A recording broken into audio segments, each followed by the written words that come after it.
আজকে এই ঝালমুড়ি খেতে খেতে তোমাদের সাথে কিছু কথা শেয়ার করব এবং তোমাদের কিছু কথা শুনবো বলতে তোমরা কমেন্টে অবশ্যই জানাবা। আচ্ছা, পৃথিবীতে সবচেয়ে আপন কে বেশি বলো? তোমরা কিছু কিছু মানুষ কমেন্ট করো, কিছু কিছু মানুষ ভয়েসে বলো যে বাবা মার মতো কেউ আপন হয় না, কিছু কিছু লোক বলো স্বামীর মতো কেউ আপন হয় না, কিছু কিছু লোক বলো বন্ধু বান্ধবের মতো কেউ আপন হয় না। তো অ্যাকচুয়ালি তোমরা সবাই একটু বলো তো, আসলে মেয়েদের কি আপন বলতে কোনো কিছু আছে? মেয়েদের কি স্থায়ী কোনো ঠিকানা আছে?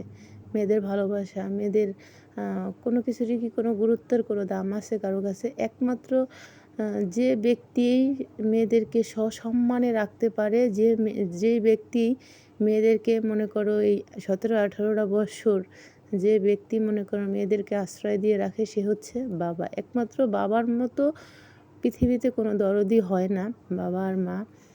তো বাবা যদি না থাকে মায়েরও কিছু করার থাকে না। মা যেটা ভালোবাসে মনে মনেই ভালোবাসে, প্রকাশে কখনো আনতে পারে না। দ্বিতীয় কথা হচ্ছে গিয়ে, তোমরা আমার কথায় কেউ মাইন্ড করবা না। পর কখনো আপন হয় না, পর সবসময় পরই থাকে। পরের জন্য তুমি যত কিছুই করো, কিন্তু দিন শেষে পরই থাকে। সারা দিন তুমি এত খাটাখাটনি করবা, এত কিছু করবা, তারপরে দিন শেষে তুমি কি শুনবা জানো?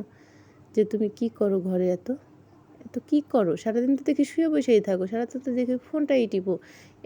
এর জন্যই আজকে তোমাদের কাছে এই দুঃখের কথাটা শেয়ার করলাম। ভালো থাকবো, সুস্থ থাকবো।